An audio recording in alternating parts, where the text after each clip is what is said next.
Mirador, la grande messe de l'investigation journalistique, plus grande tribune politique de la Guinée, avec Aboubacar Diallo, Talibé Bari, Mamadou Ouri Diallo, Akoumba Diallo, Kabine Fofana, Mohamed Kaba, Ibrahima Lincoln Souma, Mamadou Diambaldé.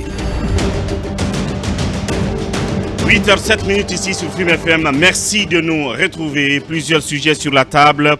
Des rencontres tournantes a donné le tournis à la junte militaire au pouvoir en Guinée.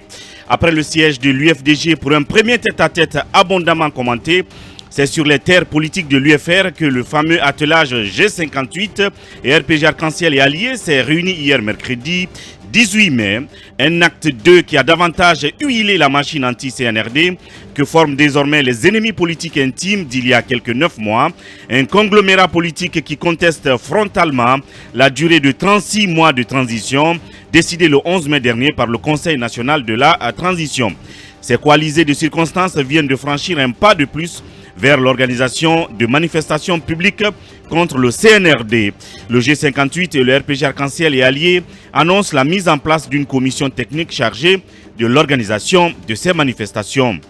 Question que nous réserve ce collectif politique les heures et jours à venir. Mirador tentera de glaner des réponses auprès de quelques acteurs du G58 et de l'ex-mouvance présidentielle. Et puis le Front national pour la défense et de la Constitution qui veut saisir l'oiseau au vol pour reconstituer les forces vives de la nation, se creusait du faîtière de la société civile et des partis politiques du pays qui avait permis aux acteurs majeurs de l'arène nationale de parler d'une seule voix et même voix, de la seule et même voix face au CNDD du capitaine Moussa Dadis Camara en 2009. Pour justifier son projet, le FNDC invoque, nous citons, la dégradation profonde de la situation sociopolitique de notre pays, marquée par l'incertitude sur la conduite de la transition. Fin de citation. Le célèbre front anti-troisième mandat, qui espère ainsi sortir la Guinée de l'impasse dans laquelle le CNRD l'a plongée, jure que sa démarche vient en écho à l'appel du peuple de Guinée. Alors, de quelle crédibilité et stratégie dispose à date le FNDC pour impulser la résurrection des forces vives de la nation? Mirador pose le débat. Et puis, recouvrement des droits d'impôts, la direction des impôts emploie les grands moyens. Pour renflouer les caisses du trésor public, la direction générale des impôts a décidé d'employer les grands moyens en mettant à contribution les établissements bancaires où sont logés les fonds de ses débiteurs.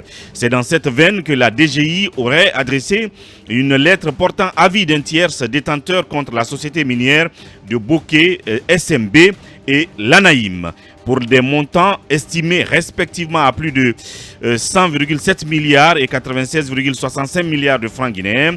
Cette décision intervient alors qu'il y a quelques mois, des informations avaient fait état d'une opération de redressement fiscal de l'ordre de plusieurs dizaines de millions de dollars concernant la SMB.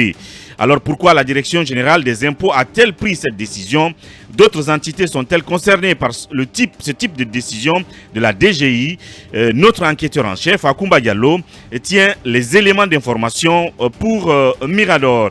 Établissements pénitentiaires, les sociétés de restauration sur le grill, le collectif des sociétés de restauration chargées du fonctionnement des cantines dans nos établissements pénitentiaires n'a pas tort de se faire du mauvais sang.